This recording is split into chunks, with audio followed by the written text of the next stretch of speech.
Kumusta mga kalakwatsa? So for today's vlog is ipapakita ko sa inyo ang example ng backpackers hostel dito sa Davao City. This is my first time also na mag-try ng vegetarian hostel, guys. Ito ang makikita nyo ang bunk bed. Okay? Capacity nito is 6 sa isang room. 3 double deck. Tingnan natin, guys, for the experience, kung ano ba ang makikita natin sa loob ng isang backpackers hostel na sharing room. Ito po yung bathroom. Ayan, okay naman. May sink. Ayan, may tissue, may mirror. Ayan, may toilet bowl. Malinis naman, guys. Ayan, okay. Tingnan nyo.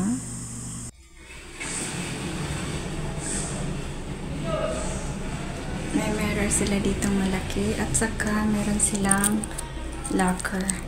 So, ito B. Ayan yung B. So, ito yung locker ko. Nice, guys.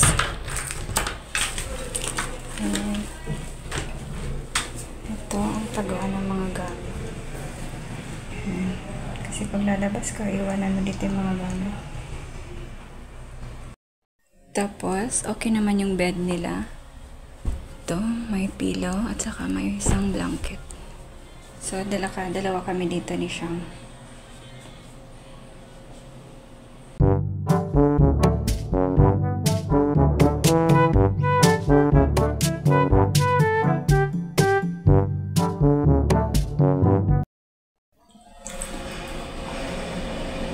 Dito naman sa kabila, doon yung CR. Dito naman yung shower room. Shower, may lagayan ng sabon.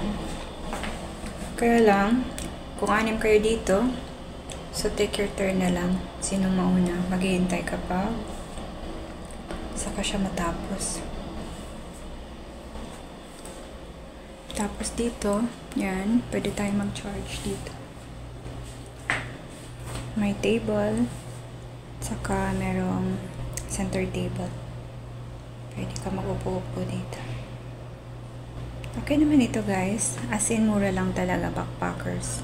Comfortable na to para sa mga kagaya naming naglalakwatsa. So, pwedeng-pwede na to. Yung matutulugan tapos aalis. Tapos babalik kasi pagod matutulog magpapahinga. So, I'm showing you this, guys, para ma-idea kayo na merong murang hostel pag gagala kayo kasama yung mga kaibigan. Ganun. Then, ito naman yung reception nila. Dito, napakaganda, guys. Tingnan nyo, napakaganda ng motif nila. Ito, dito na rin yung parang dining area, restaurant na maliit. Ito yung reception counter. Ayan. Dito yung elevator. At saka dito na yung receiving area. Ito, guys, napakaganda ng art nila. So, na-appreciate ko talaga itong backpackers hostel na to. Although, meron din silang room na hindi bunk bed. Thank you for watching.